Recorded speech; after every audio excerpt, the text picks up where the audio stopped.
Good evening, everyone. I'm Aubrey Kay. Tonight we have Chasing the News, Stone Cold Sober, Still in Love, featuring couples Tim Ryan and Jennifer Jimenez and Mark Melkin and Fabian Quezada Melkin. I would like to introduce our moderator tonight, William C. Moyers. William is the Vice President of Public Affairs and Community Relations for the Hazelden Betty Ford Foundation. His memoir, Broken, My Story of Addiction and Redemption, was a New York Times bestseller when it was published in 2006. 15 years later, it still remains in print in paperback. I know because I read it a couple of years ago. He's the author of several other books, has appeared on Larry King Live, The Oprah Winfrey Show, and National Public Radio. Take it away, William. Thank you, Abra. You have been tireless in your efforts to make this evening happen, and already your hard work and diligence have paid off again. We have over 180 people registered for this unique event.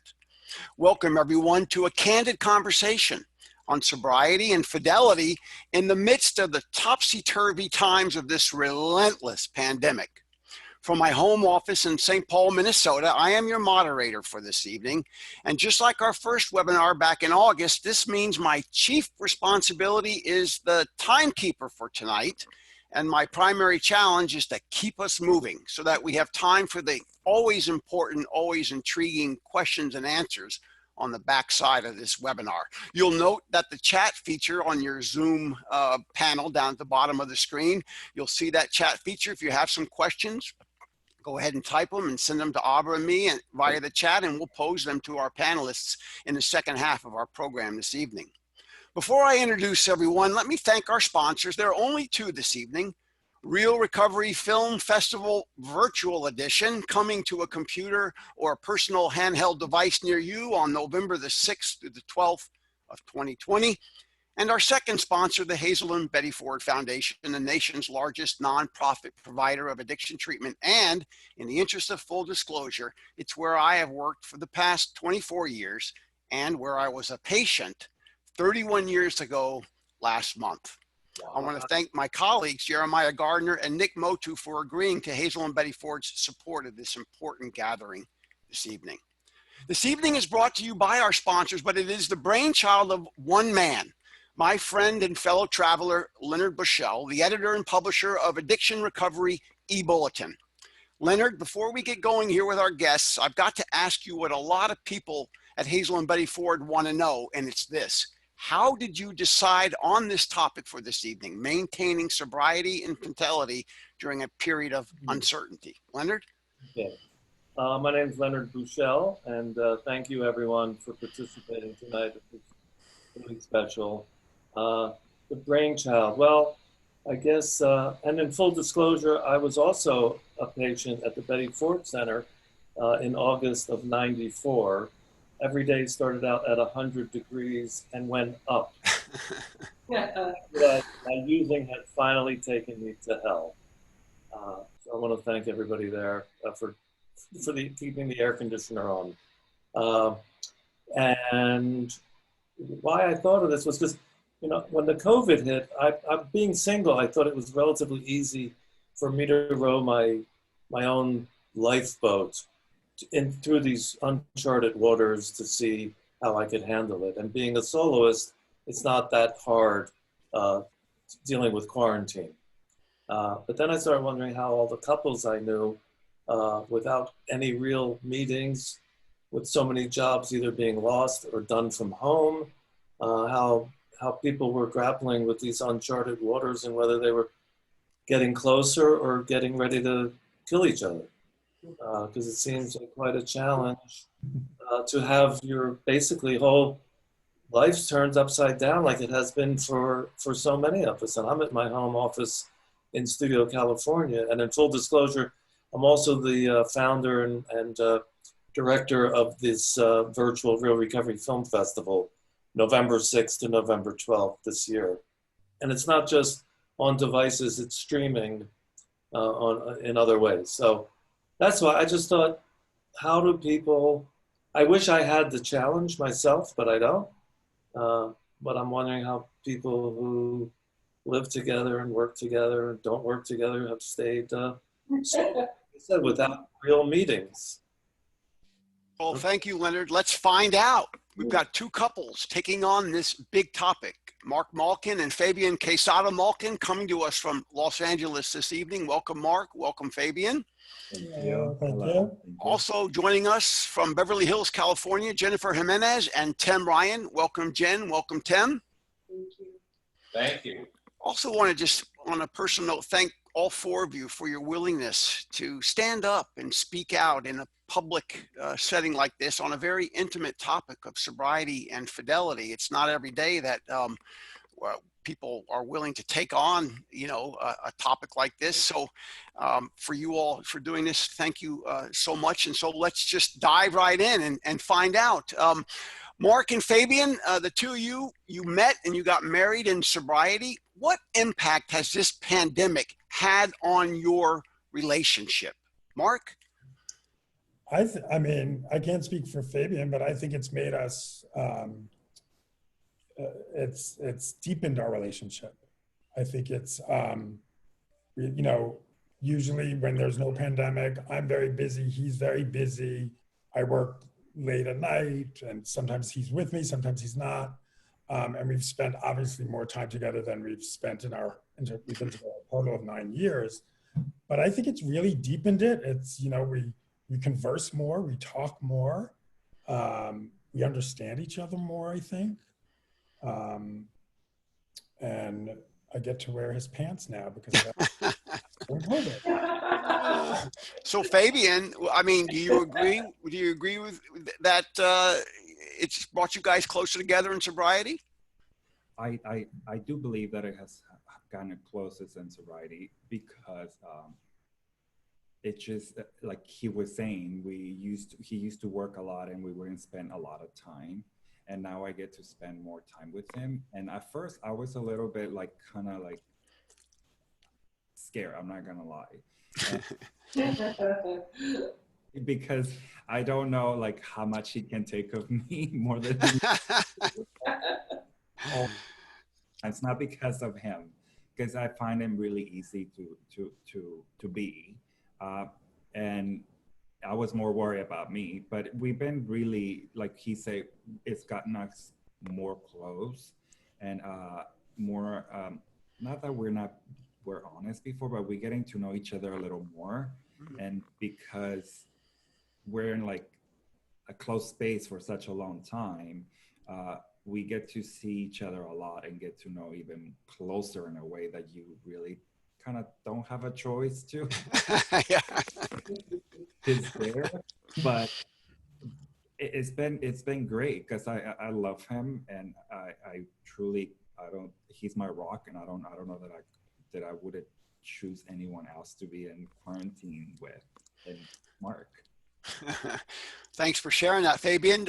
Tim and Jen, you all are newlyweds. You got married last December, I believe. What's it like? What's it like being newlyweds in a pandemic? So we fell madly in love, and it was like, you know, 5 months later we were engaged, and then he just kept saying, I want to be married to you, I want to be married to you. And I'm like, let's have a wedding. And he's like, let's just get married and then we'll have the wedding. And he's like, his daughter was here, she's 5 years old, she was here last year, my mom was here, it was New Year's Eve, we had filled out paperwork at the Beverly Hills court, and they had no dates available till like the new year in February or so. And he's like, I don't want to wait any longer, and we get married. And everyone's like, you're newlyweds, and I'm like, COVID, you know, and lockdown, you know, and life has been really amazing. It's been scary, it's been explosive at times. I see therapists now a lot more. You know, I have a therapy appointment tomorrow morning. Yeah, he started doing therapy, and you know, I couldn't imagine doing this with anyone else. And you know, I'm at a place in my life, you know, I'm not 20, in my 40s, I decided 2 years ago, here I am alone, you know, I'd never been married, I don't have kids, and I said, you know, to the universe and God, I said, you know, I choose to live the second half of my life happy. And we always go back to that, you know, and Tim and I, well, we work together, we live together, we've been isolated together, we had COVID together, and, you know, we got through it together. And when I go into my, like, oh my God, you know, the world's coming to an end and we're never gonna work or all this stuff, he's like, we're fine, babe. And I'm like, oh my God, I have a partner. You know, I finally have a partner. And, you know, it's been a blessing. How about you, Tim? Do you share your wife's sentiments there about being newlyweds in a pandemic? It's okay?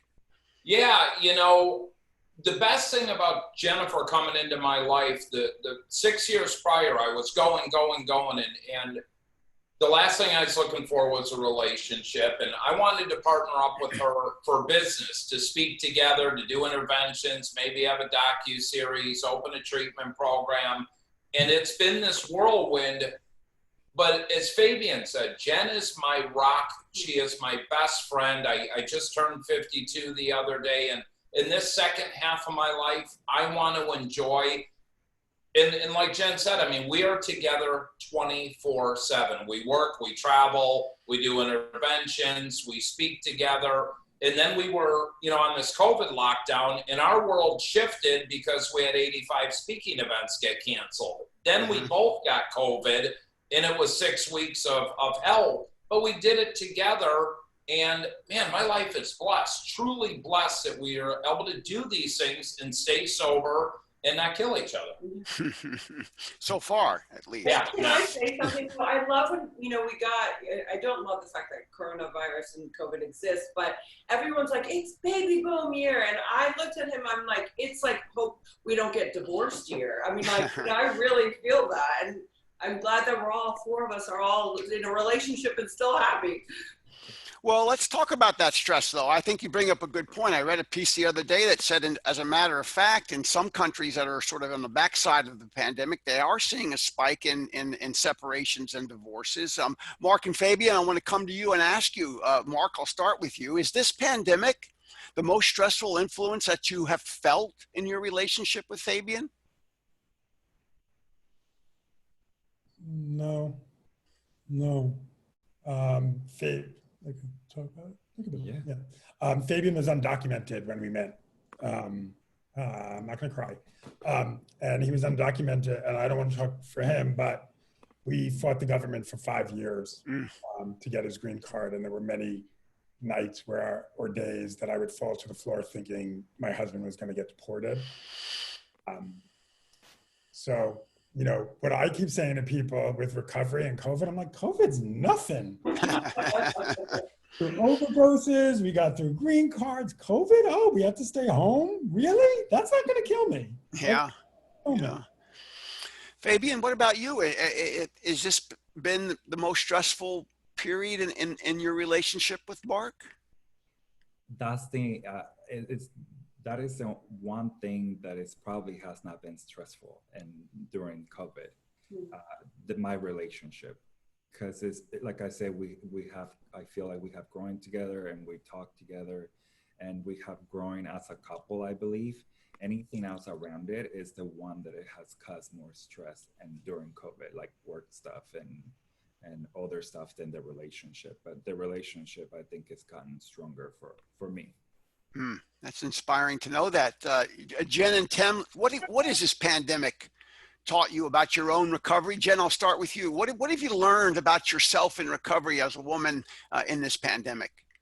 That my faith is really strong right now, and trusting that, you know, we're always going to be okay. We'll get through this. There is another side.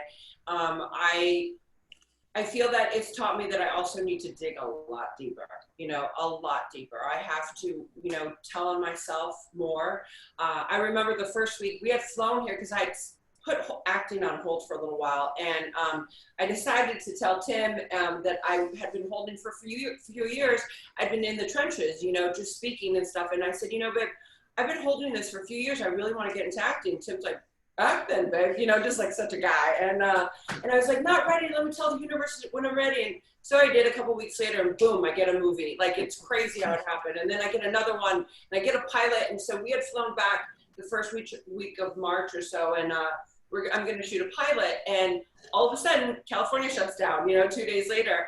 And I'm like, I guess acting's on hold. And a week into this, you know, lockdown, I remember being in this room and running into the bedroom where Tim was. And I said, babe, oh my goodness, like my alcoholism is in high gear right now. Not that I want to drink or use, but I suffer from alcohol, the isms, right?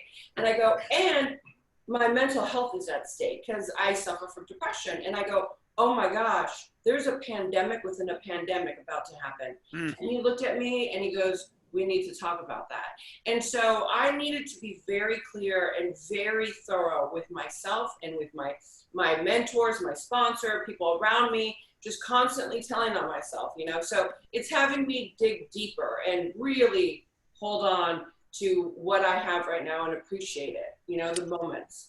Yeah, thanks for sharing that, Jen. Tim, how about you? What has the pandemic taught you about your own recovery? Well, you know, to me, it's twisted, but I ended up getting sober in prison for my third DUI. I did 13 and a half months in prison, and I'm not eating in a box under my bed. I'm not having to put up a towel to use the toilet. So I'm pretty humble with it. You know, I can walk outside. And even when Jennifer will get stressed about this, I'm like, we have food, we have a roof over our head, we have, you know, clothes on our back. I can FaceTime our kids. Our parents are okay. Our brothers and sisters. It could be a lot worse. And there's a lot more people that have it a lot worse than us. So one of the reasons I got connected with a therapist was I needed someone else to talk to. I can call my sponsor. I can talk to people in recovery. I can talk to my wife. But the best decision I made at 51 years old, I'm now 52, was to be able to just have a therapist. And I'm telling you, this gentleman is a game changer for me. And I recommend everyone talk to a therapist because it's good to have that outside perspective. But I'm pretty grateful and humble. You know, I'm here. I'm coming up on 8 years sober. My life doesn't suck. And look at my beautiful wife. It's not too shabby, you know. I leveled up. Amen. Fabian and Mark, what is it? What are the teachable moments for each of you as it relates to your own recovery? Fabian, I'll start with you. What's something that you've learned about yourself as a recovering man in these times? What I have learned during this recovery is having self-esteem. And loving myself and letting someone else love me, which is one big thing, because I wouldn't be in this relationship if it wasn't because I worked out on that, just on that part of myself. Because again, when I first got sober, I have zero self-esteem, and I didn't think I could be lovable. I didn't think anyone could love me. And why are you loving me, but you have to love me at the same time? So I think that's the main thing for me, getting a self-esteem and letting someone else in and love me and know that I'm lovable more than anything as well. It's beautiful. Thank you for sharing that, Fabian. Mark, what's something or a few things that you've learned about yourself as a man in recovery during this pandemic? I've learned more and more how much I love being in recovery. I can't imagine being out there right now. You know, and I know, we know people are out there, and I know if I was active in my addiction, I'd be out there. But the fact that I'm not, the fact that I'm not running around trying to figure out how to get, my next fix while wearing a face mask, it's just, and it's, and we know it. In addiction, we'd say, fuck the face masks, and we'd be off and running. It's just, it's taught me, and it's just made me, Fabian and I had this great gratitude moment. We were at a beach, and there was a bunch of gay boys at one part of the beach, and they were partying. I mean, they were just partying. And one guy was overdosing. And Fabian and I were like, that guy's overdosing. And Fabian's like, call 911.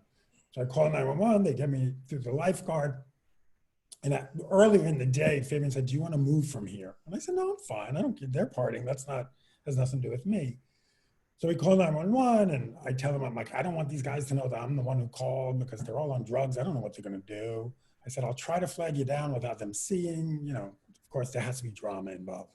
And the lifeguards come, take the guy away. His friends are continue partying. And I walked away from that and I said to Fabian, I'm like, I said we had to sit there for a reason to help this guy. And it was awful to watch, but to know that we had the clarity to say, let's call 911, because I think people who are normies may not have called 911. They're not going to know what an overdose looks like. They're seeing a guy like, oh, he's drunk, you know? And we knew a few minutes longer, who knows what was going to happen. And it just was such a moment of gratitude. And I'm not saying it to pat ourselves on the back, like, look what we did. Sure. But it reminded us of where we were and where we could be any minute. And it just, more and more things like that happen during sobriety. It's just during COVID. And it's just, I'm reminded of how much I love waking up and breathing. Amen. Yeah. I have a favorite saying in recovery that coincidence is God's way of remaining anonymous. How it is that we cross paths with people who need our help, or how it is that we meet each other or do those things that can't be explained, except that they can be explained by some power greater than ourselves. There you were to help that young man that day. I was thinking about people who are struggling during this time. And Jen, I know that you and Tim do a lot of work in the field of intervention and sober living and helping people. What is a message that you all would have for somebody who might be out there tonight listening or watching, who is struggling with substances, but saying in their own convoluted way, I can't go get help now because there's a pandemic? What would be the message, Jen, that you would have for somebody who's struggling? Well, I would say anyone right now that's struggling, whether it be that they've had a really bad day, they're scared, they're in fear, they're angry, they're sad, they're hurt. Me too. I've been there. I understand it. And I really mean this from the bottom of my heart. I really encourage anyone who's struggling or who's newly sober to try to get to know the person they're trying to kill before they kill him or her, because they might realize that they matter and that they are so loved, and it's up to them how they want to tell their story, because their story is not done. And that we, Tim and I, and all of us really love you, and we expect nothing in return. I mean, knowing that I'm trudging with you guys is more than enough for me and for Tim. And give yourself a shot. I know it's a day-at-a-time program. I get it. And I'm one of those people. I just couldn't stay sober to save my life. And now I'm coming up in a few months on 15 years of sobriety. It's just a lot of yesterdays put together. But for me, they kept telling me, kid, give it a year. The old timers, they're like, just give it a year. If your life doesn't get better this much after a year, then we'll gladly refund you your drink. I'd be like, my drink, what are you talking about? I want 8 ball. And I'm telling them all the time, like, don't forget that 8 ball you promised me.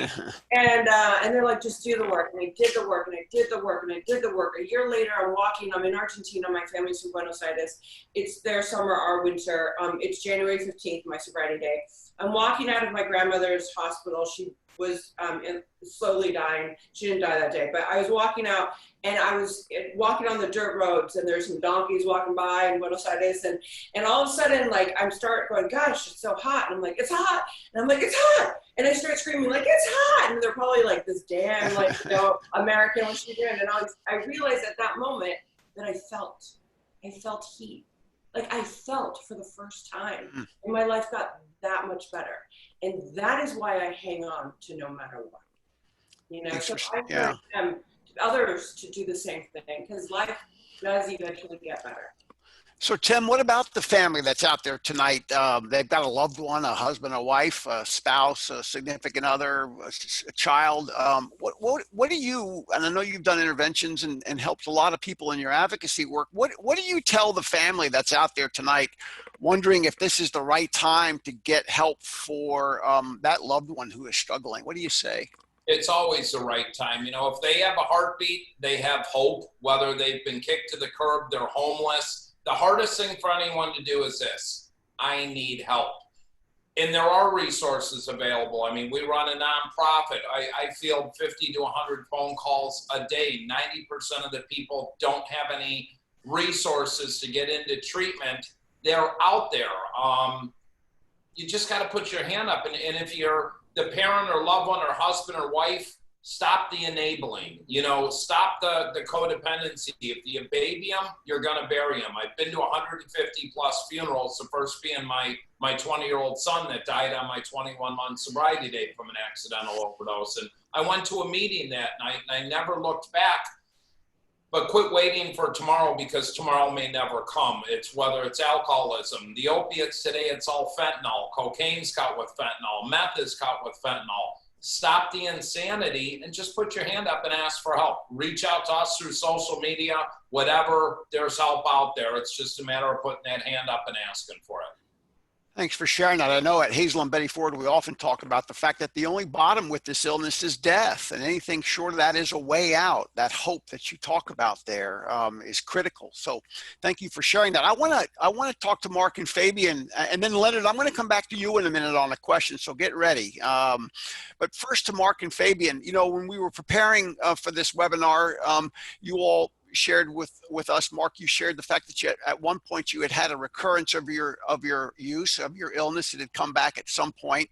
Do you think this is a particularly stressful time for people in recovery to maintain their sobriety? And what happens if they have had a recurrence of their use? What's your advice for them, Mark? Just keep coming back. Just keep coming back. Like what Tim said, raise your hand, and it is the hardest thing, For me, I was a chronic relapser.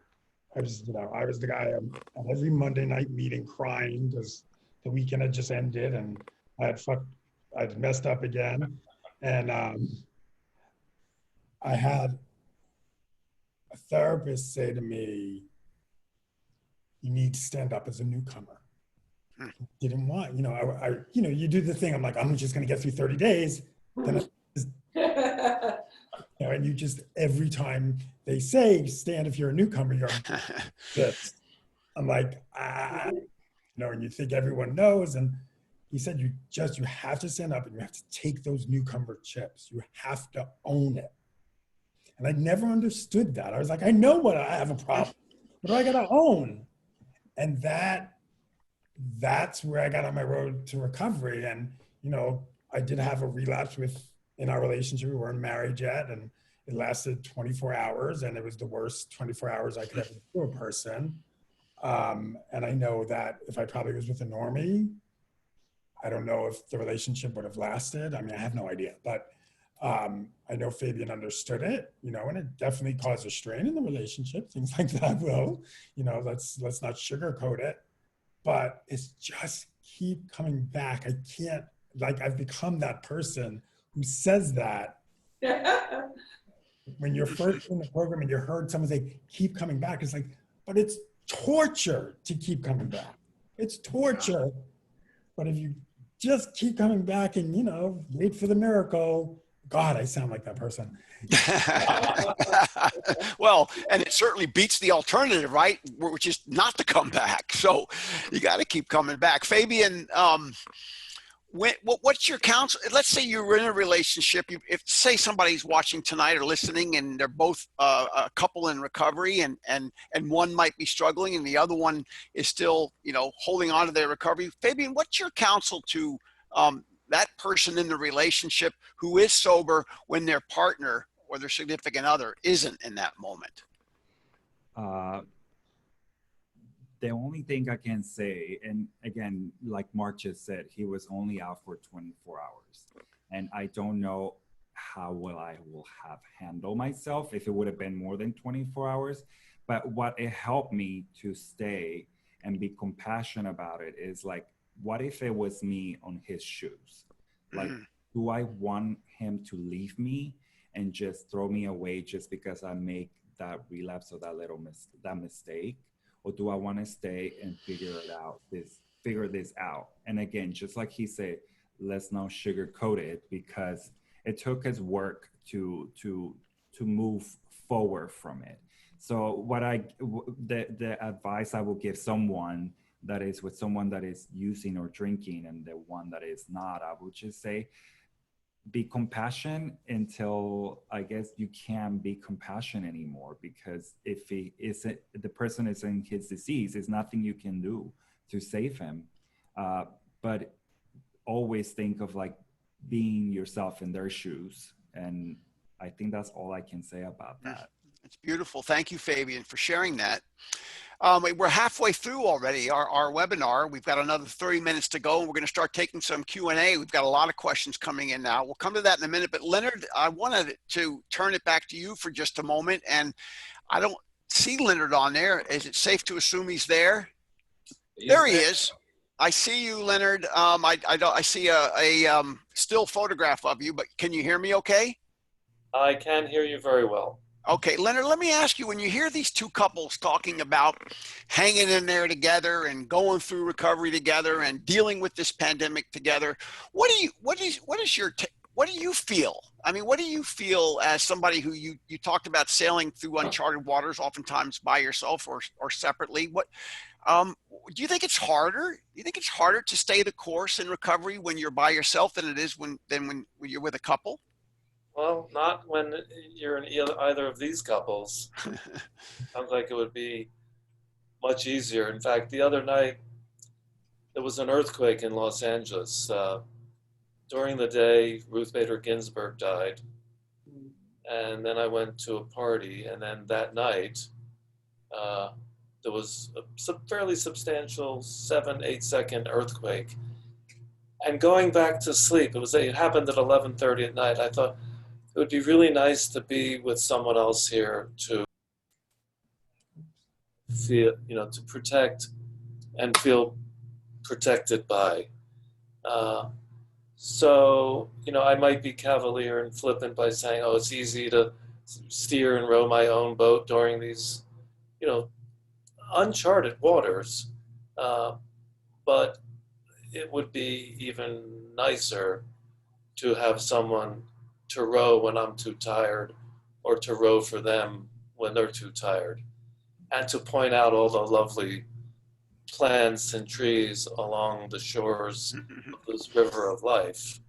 It's nice to share and say, oh, look, a piranha. Oh, no, look, a goldfish. Don't put your foot, don't go in the water. Oh, but it's back on. So, no, I admire. I'm thrilled to know these people and to hear these stories, and to know that there's so many people. Because I spoke to a few people this week who are having problems, who I told to tune in, and hopefully they will, and hopefully they can work things out. And I would assume that the pandemic is like a magnifying glass on issues, because you don't get to go to the movies on Friday night and eat popcorn and go home and whatever. You have to deal constantly. It's you have to decide what you want to watch together. That alone could be and I don't have to. I choose whatever I want. When I go to a museum, I look at the paintings I want, but with a certain sense of solitude. I don't call it. I'll call it solitude. Yeah. To live with. But I miss meetings. I miss real meetings. I have my family at meetings, and I realized what AA is and what we will never get on Zoom. To me, my definition of AA is someone new coming in, being a little nervous, and spilling their coffee. And suddenly 5 other people jump up and get paper towels to help them wipe up their coffee and tell them, don't worry, it's not a big deal. It's just that. I haven't seen a cup of coffee spilled in a meeting in 6 months. I don't see that on the Zoom. So let's go there, Leonard. Compassion for the newcomer in a visible way. Thank you. Let's go there with our panelists tonight. Tim and Jen, I'm going to come to you first. I mean, we all keep waiting for normal to come back, and I suppose it will, but it's probably never going to be what it was, whatever it was. And in the meantime, we do plug in this way by this medium and other ways too. What is the verdict from your perspective, Tim and Jen, as it relates to these Zoom meetings or these meetings on other social platforms that don't require us to be in the same room together? Are they working, and are they the answer longer term? Really quick, Leonard, about the earthquake the other night. It was Tim's first earthquake. We had just gotten in town and just got back home after being gone a month. And I'm in the kitchen, he's in the bedroom, and he's like, Jennifer, why are you shaking the bed? Like, I'm like, the bed mess with me. what? And I'm in the kitchen just shaking, going, what? No, it's not me. But I just needed to say that. And I think that, you know, I know what for me, what alcohol, what AA or any 12-step room has done for me and helped me through the years and still continues to help me is that communicative relationship, you know. And yes, Tim and I have that ability right now to be together, and I can like tell myself, but I'm sorry, he's a guy, I'm a girl, like we have different DNAs. He doesn't get it. He doesn't get my head the way that another woman would get my head. So Zoom meetings help, you know. They are, I feel like, oh my God, I'm seeing familiar faces, or I'm able to talk with other people, but it's not the same. It's not the same whatsoever on that level. I agree with you, Leonard. You know, seeing newcomers come in or seeing old timers say, hey kid, how's it going? You know, or just somebody just nodding at you, you know, and like, cause they get you, you know, we may not have the same stories, but we speak the same language. And I'm not one to be on the phone that much. And plus I'm always running around. Like I'm either driving, Tim's doing all the phone, or he's doing all the calls, this and that. I'm doing a million other things. So I don't have that, you know. I have my girlfriends in treatment, I mean, in recovery, that we FaceTime, and now we have to FaceTime, and I have to answer because I have no other excuse, you know. But otherwise, it's been difficult, you know. It's not easy. It's not easy. And will it ever be normal again? I don't know. But it is what it is right now, and at least I can tell myself with you guys.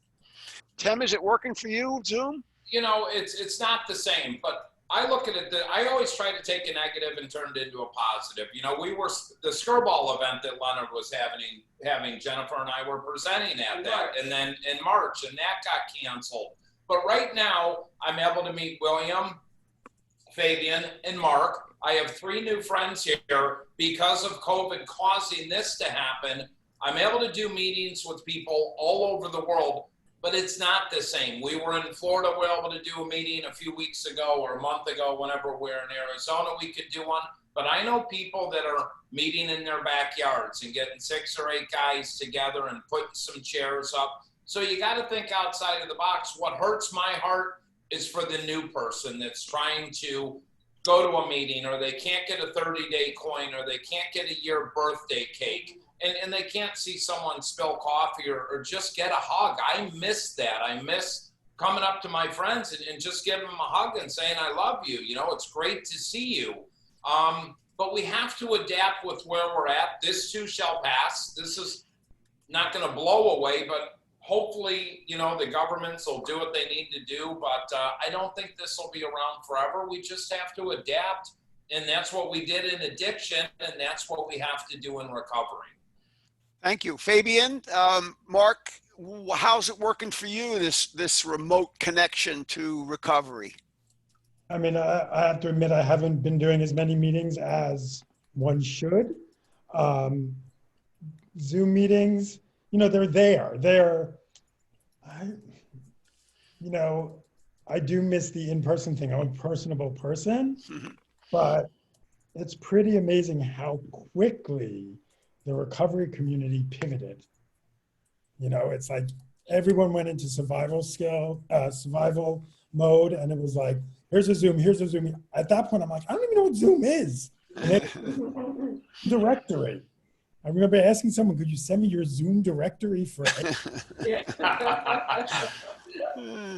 And you know, a lot of people have asked me like, oh, it must be harder for a newcomer. And I'm like, no doubt it has to be. But I keep saying, if a newcomer does get through this, it's a piece of cake afterwards. Amen. Amen. Fabian, is it working for you? Just like Mara, I've been doing, I haven't done as much as I should have, but the times I have done, it does work, but I still do miss that person to person. And it's just more like the energy vibe, like everybody, just like Jennifer said, speak the same language, and just being in that space, like the energy as a person is missing from, I feel like it was missing from a meeting. And do I, that's the only thing that I could say, but because the rest is like you listen and you hear the same feelings, and just looking at the person's face when they're speaking instead of looking at the computer. Again, this is like the best we can do, and is great. Do I think that at some point we will go to some kind of normal? I just, like everybody spoke, I miss like giving hugs or smiling at someone, and just that camaraderie that comes with it at times to see your friends. And that's all I have to say about that. Well, that's good. Thank you, Fabian. I agree. You know, Jen, you've been very public. I read a piece in Women's Health that you talked about not just your struggles with and then overcoming your substance use issues, but also the issues around food and issues around weight and physical well-being. Jen, do you think this is a particularly difficult time for women in recovery to maintain not just their sobriety, but also to be healthy? I do. You know, I was taught in early recovery by a therapist that if, you know, for women, if you're, you know, you have to find out how you're eating, or if you're overeating, undereating, if you're cutting sexually, if you're acting out sexually, and your alcohol and drug addiction. And if you have those 4 things in check, you're good. So I always go back, I resort back to the beginning for me. So I'm always like, okay, are these things in check for me? Am I, you know, prior to getting married, like, am I, you know, doing the right thing? And now being married is like a new thing, you know. I don't want to get too comfortable and not, you know, I don't want to fall apart either. However, you know, I haven't worked out in so long, but I walk, you know, I'll start like at night, we'll binge watch things. So I'll, you know, lift the 5-pound thing, I have wristbands on, and I have to be very cautious. Like, I went from anorexia to obesity, and I've had every eating disorder in between. So we need to manage something, right? Like, that's how us women think. So a lot of times, and I have these conversations with my girlfriends that have long-term recovery, like, you know, oh, I'm doing this diet because I need to take care of this, or I got, you know, I'm so fat now. Like, I don't want to fall apart either. I want to be in the best mental, body, spiritual place possible.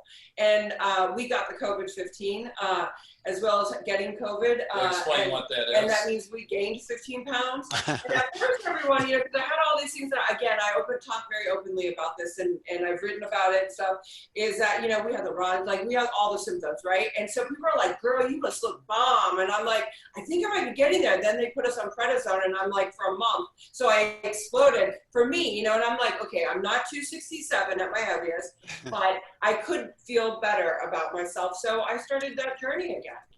Thank you. Tim, what about men who need to be concerned about mind, body, and spirit, with the emphasis right here on body? What's your counsel? You know, for me, it's more internal work. You know, if I put on 20 pounds, when I got sober, I weighed 158 pounds. Today, I'm 220.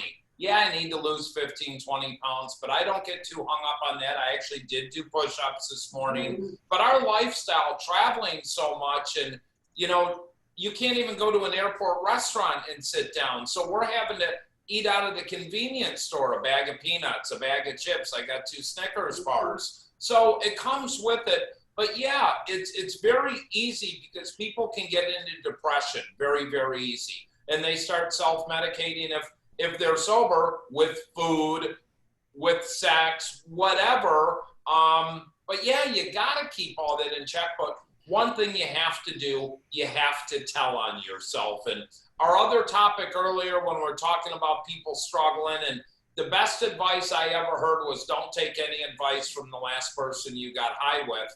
That's yourself. Again, ask for help and tell on yourself. It's as simple as that. Can I say something really quick again? Of course. Go I'm ahead. all about, like, babe, let's just keep it sexy. Like, even though we're together in each other's face all day long, like let's try to keep it sexy, you know? Like, so you got to kind of, you know, work a little harder, right now. So, all right. And then, in fact, that sort of is a nice segue into a question we have here. It says, as we know, many couples are separating and divorcing through this pandemic. What relationship tips would you suggest to couples struggling in this current landscape? So, Jen, you talked about being sexy. I'm going to come to you, Mark, and to you, Fabian. What is your good counsel, free counsel, to couples that are struggling right now? I think you got to give each other space. You know, Fabian and I are fortunate enough, you know, to live in an apartment that is more than one room. So, you know, he's a hairstylist, and so he's not working. I'm working. We don't even talk about it. He just goes into another room. I go into another room, and then at 5 o'clock, I'm like, "Hey, honey, I'm home from work." It's really important to give each other that space, even if it's like this morning. I was like, I'm going to walk the dogs alone. I need some air. It's really, you know, because you're not going to have as much space as pre-COVID days. So try to find that time where you could have your own space. And if your partner wants their own space, don't get offended by it. I don't get offended. Well, I was going to ask Fabian that. So, Fabian, when Mark says, I need my own space, I'm going to go walk those dogs by myself today, do you take offense to that, or do you understand it? Oh, because he doesn't have to walk the dogs. Anyway, so listen, I was exactly going to say the same thing he said. Like, give each other space, and also communicating. Like, that's a big key. Like, you have to communicate what you're feeling. If you have fear of how they're going to react or how they're gonna take it, and you're not gonna say anything, you keeping all that in, and it's making you bottle up a lot of stuff. So anything that comes up, you just say it, you communicate it, and in a way that you are kind of delivering the way that I need my space, and I'll be going in the other room, and it's fine, it's okay, it's nothing to do with you, it's just we're close for so long with each other that we just need to have that space. I think one of the themes that I've been hearing from both couples here is that you really need to be direct with each other and honest, that there really isn't any room for ambiguity. You've got to be straight up. Is that right? Yeah, Absolutely. 100%. Leonard, But I'm sorry, go ahead, Mark. But that's even pre-pandemic. I mean, one of the things I relearned, you know, with my relapse was part of my relapse was I wasn't being honest. But one of the things the relapse did, the silver lining of a relapse, made our relationship so much stronger because I was no longer afraid to say, you know what, I feel a little weird here, or I'm not happy with this. And what we've learned as you grow in the relationship, we don't take it. Yeah, listen, we get into our fights, we get into our arguments. There's no doubt about it. That's every relationship. If anybody tells you differently, then they're on cloud 9 somewhere. But we know that we have to communicate. The times that we don't communicate is when we run into trouble. And I would like to say also something is once it took us, after his relapse, we went to therapy. Therapy was a couple counseling. It was the best thing we could have done for ourselves. And that helps us to get to a new level of communication. That's when he speaks about being able to just say it and be direct. And listen, we're still learning about it, but for most of the time, we always tell each other how we feel. And like try, at least for myself, I try to deliver the nicest way I could deliver it. I'm very spicy, and I could be. I like that word, spicy. I'm very spicy. Maybe we shouldn't talk about how spicy you are right now, but I think we know what you're suggesting there. Tim and Jennifer, I want to ask you, do you ever need to bring in like a third party, a therapist or somebody to sort of mitigate through or to referee some of the dynamics between the two of you? No, not for ourselves, because we do communicate. Sure, we get in our arguments and disagreements, but we also have a safe word that if we start getting heated, you know, we say the word and we walk away and shut it down right away. But I also try to, because I'll be honest, you know, Jennifer, I put on 10 pounds in this. I let her know constantly how beautiful she is, how much I love her. We laugh constantly. You know, we made passionate love the other morning, and I'm not a morning sex guy, and it was amazing. But you have to change things, and you have to do different things. I mean, we're together 24/7. I mean, I just tell it the way it is. Sometimes I tell too much. It was amazing. It's all right. You're gonna get a bigger audience because of this. You know, that's why I talk to a therapist. And it's not all about my wife. It's just about me, my profession, my career, keeping me grounded, my kids, what they're doing, and I wouldn't be opposed though to a therapist if I ever needed it for with each other, like having a third person. But absolutely.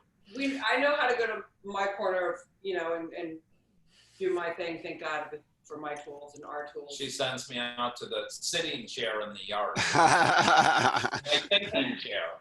I mean, I think the things that we probably could have or would have thought about before, all that, excuse my language, all that shit's so fucking irrelevant right now. Like, I mean, I don't care. Like, I got all these dresses, right, for all these events and stuff like that. Like, I'm wearing socks right now. Like, I put on a dress that I bought like months ago, but I'm not like all about like the outside. I just got my toes done for the first time since February.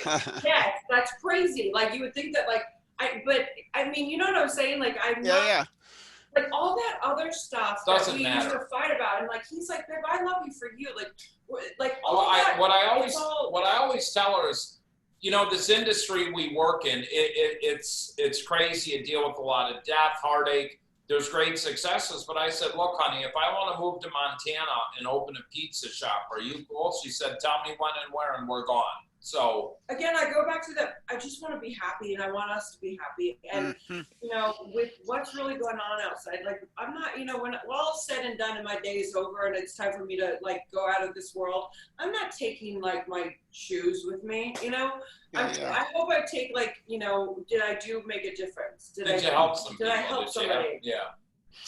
We've got about 9 minutes left, and I have a specific question for each of you that's different. I don't want to quite go there yet because we have a little bit more time. But I want to circle back to Leonard for just a minute. And Leonard, I know this isn't directly related to the topic tonight, but I want to come back to something you talked about, the spilled coffee. Others have talked about the hug and so on. Leonard, do you think, I mean, given the pandemic, we know that we've had to pivot. That seems to become everybody's favorite watchword now, pivot. We'll see where that is in a year. But Leonard, do you think that when we return to the times when we can interact in the rooms of recovery, do you think it's going to be acceptable for newcomers not to actually physically come into the rooms, but to sort of connect via this platform? Or what would be your counsel to the newcomer when we do return to a normal, quote unquote, state? If they meet with some kind of success with that method, that's fine. You know, if all roads lead to sobriety, take whatever road that works. It just goes against 85 years of history, I think. And I'm saying Zoom is a great alternative because it's all we have now. And I understand how a lot of people like it because they don't have to get dressed or drive or park. But I do understand that most psychologists say 65 to 75% of communication is nonverbal. So I don't feel like I'm always getting the whole picture. And I'm just hearing a voice and looking at a face and not seeing the rest of what's going on. And I also know that when I'm sharing, which I rarely do at a Zoom meeting, I know people are on their phones, which is like, oh, down here. And they're doing other things because I do it. I do it.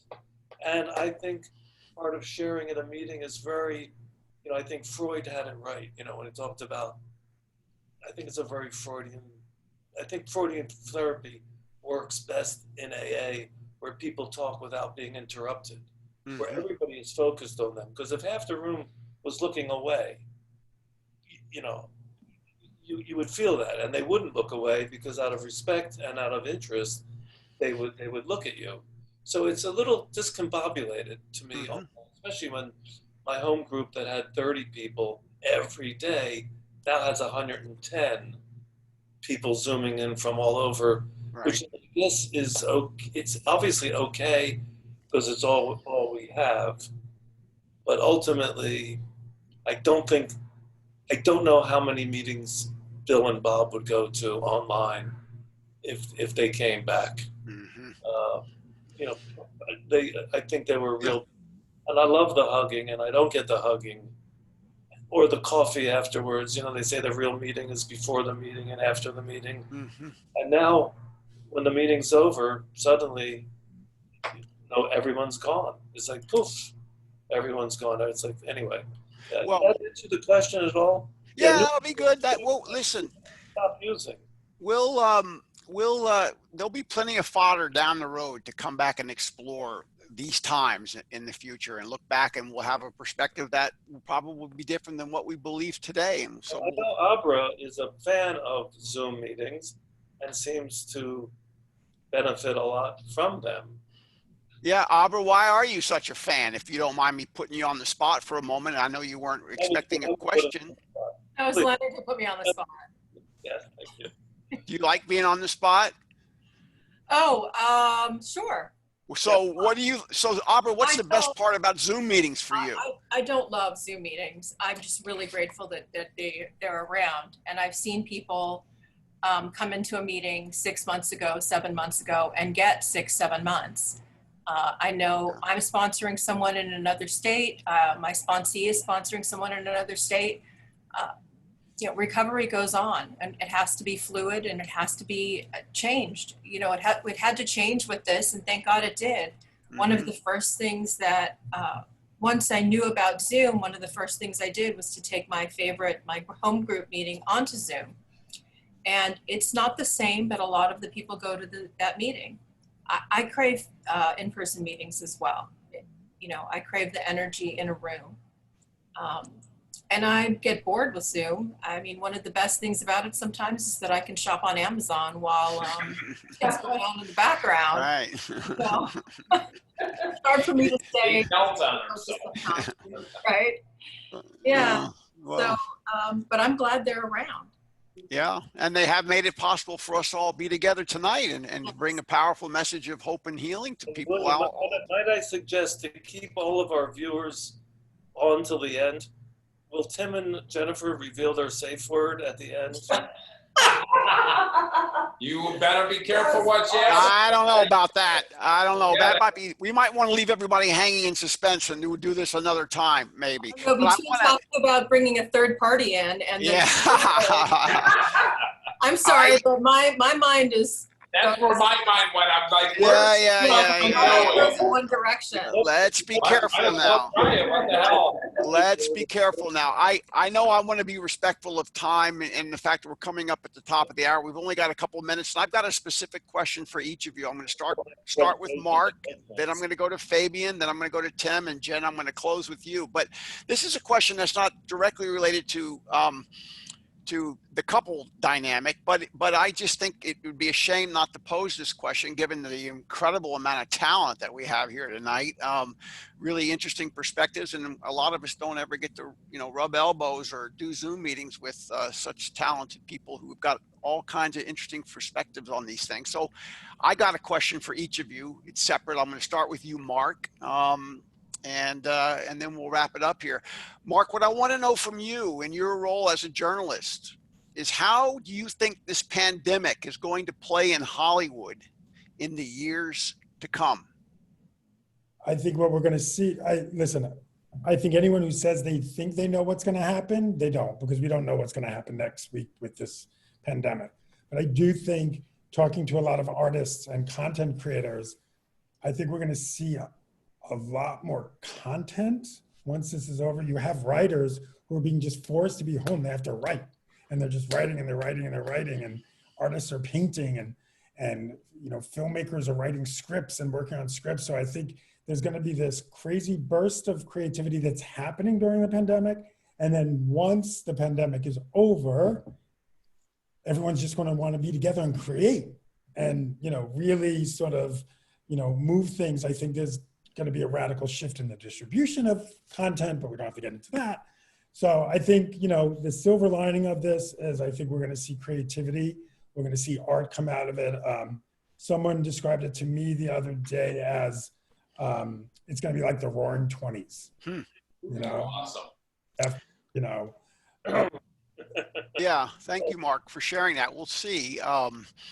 I think after the Roaring '20s, there was a big depression, so we better be careful what we ask for there. And in the 30s. Yeah, Fabian, I want to come to you because I know you've done a lot of work down in the trenches of HIV/AIDS advocacy, and I've got to ask you: do you worry that COVID will distract or steal the limelight from the work and the support that you and other activists have generated for HIV/AIDS? I don't think it will steal the light. We weren't expecting this. We weren't expecting to COVID appear, right? Or maybe we did. But it's another thing that we have to worry about. And yes, it's gonna take some light out of it. But I think a lot of people that are coming out and being an activist or being forward about their HIV and then working on that area, I think it's gonna keep this alive. Like the AIDS life cycle being one of those things that people do to keep this alive. I think it's gonna come back, and it's gonna come back stronger, I believe. So I think it's just gonna be a balance that is gonna have to happen for it, because we need to have for both, you know what I mean, not just one. Thank you, Fabian. Tim, along those same lines, you've done a lot of strong advocacy work in the field of addiction and treatment and recovery. You've been a loud and powerful, effective voice during the midst of this opioid epidemic and sharing your own experiences. I've got to ask you essentially the same question I asked Fabian. Are you worried that COVID is going to steal the thunder or drown out the advocacy work of you and others in the field of addiction? William, I think what's happening is we are getting set back because overdoses are through the roof. You know, I was at the 2016 State of the Union address, and Obama talked about opiates and the opiate pandemic for about 2 minutes. And I'm seeing funding taken away from state-funded treatment centers, from mental health providers. So yes, this is setting us back, and harm reductions out there. And when people don't have purpose and connection, and you can't go to a rally, you can't go to a meeting, you can't go do these other things. Yes, we're going to take a step back. And unfortunately, all the advocates and people that are in the trenches, it's going to set us back some, because at the beginning of this, we had people that didn't think they could go to treatment, and treatment centers are over it. Betty Ford Hazelton's opening, and it's one of the most premier centers in the United States. So there is help out there, but some people just don't know how to maneuver the system. Well, thanks for keeping your voice loud and clear on those issues. And we look forward to maybe we'll have another conversation where we can talk about some of that advocacy work, and we'll certainly include you too. Jen, I want to end with you, and I want to end more on a personal note. You too have been a loud and effective advocate. You've used your own experiences to inspire people to find help. And whenever we do these kinds of events, inevitably we have people who are tuning in for one simple reason: they're desperate. They're desperate and they don't know where to turn. So Jen, we want to close by asking you, what do you say to the newcomer, or the person who wants to become a newcomer but is too fearful? If they're tuning in tonight, what do you say to those people who are still suffering? Ooh, I say treat yourself with kid gloves. You know, I was taught when I was newly sober, I'm a great self-sabotager inside. You know, I can beat myself up so bad. And you know, when I had like 3 months, 6 months, 9 months, 2 years, you know, they'd say, you know, how would you hold a 6-month-old right now? And I'd be like, I'd cradle it, and they'd be like, and I'd hold its neck because, you know, it's flimsy, and like I'd give it cute faces, and I'd, you know, feed it, clean it, you know, do all this. I'd put it to sleep, and cry, I'd, you know, do all this stuff. They're like, great, that's how you treat yourself, you know, and you gotta give us the opportunity to let us love you until you can learn to love yourself. And just believe that we believe, because that's what the old timers tell me till this day. Just believe that we believe. Wow, thank you. It's time to wrap it up for this evening. This has been a spirited and engaging conversation. And again, I want to thank Jen and Tim and Fabian and Mark for bringing your up close and intimately personal perspectives, your real life practical experience and strength and hope, bringing all of that to our audience this evening. Thank you all. Thanks to our sponsors, the Real Recovery Festival virtual edition coming, streaming to you coming in November. I also want to thank our sponsor, Hazel and Betty Ford, for supporting this great effort. Abra, as always, you pulled it off and we did it without a snafu. You're really remarkable. You should ask your boss for a raise. And finally, Leonard, you're an amazing guy, man. You know, since I first met you out there at Skirball many years ago, I didn't even know who you were. And here we are all these years later. And Leonard, you just keep bringing us incredibly good content and on a new platform here. And I just want to thank you, Leonard Bichelle, for all you've done for our field and all you've done for those who suffer with this illness and need and deserve what we have experienced here this evening. Thanks to all of everyone who tuned in. There were many hundreds of people. This will be recorded and will be available on some platforms coming up here. Abra will make that available. And we hope that you'll tune in again. Another one of these is going to be planned sometime within a couple of weeks or so. But again, thanks for being there, and thanks for carrying the message of hope and help and healing. In the meantime, everybody stay safe and stay healthy, and we'll see you again.